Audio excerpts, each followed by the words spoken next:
সময়ের সাথে সাথে আমি বহু মানুষ চিনেছি, আর যত মানুষ চিনেছি তত মানুষের থেকে আমার দূরত্ব বেড়েছে। আমি এরকম বহু খারাপ সময় পার করেছি যখন আমি আমার আপন পথ চিনেছি। আমার আপন বলতে কেউই কোনোদিনও ছিল না, যাদের আমি আপন ভাবতাম তারা কোনোদিনই আমার আপন ছিল না। সেটা আমি আমার খারাপ সময়গুলোতেই বুঝে গেছিলাম।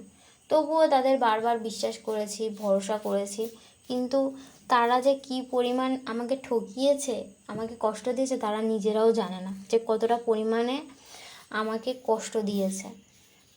তো তাদের থেকেও আমি এখন অনেকটাই দূরে সরে গেছি। কথাটা আছে না, মা না থাকলে পৃথিবীতে কেউ কারুর না। তো আমার ক্ষেত্রেও তার ব্যতিক্রম কিছুই না। আমার মাও নেই, আমার পৃথিবীতে কেউই নেই। আগে একটা সময় ছিল আমি প্রচুর মজা করতে ভালোবাসতাম, ঘুরতে ফিরতে, কথা বলতে, বন্ধু বান্ধব প্রচুর ছিল। এখন আমার চারপাশ শূন্য।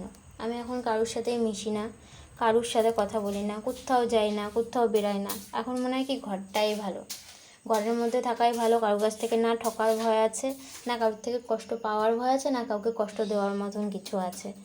তো এখন আমার মনে হয় একা থাকাই বেস্ট, একাই ভালো আছি।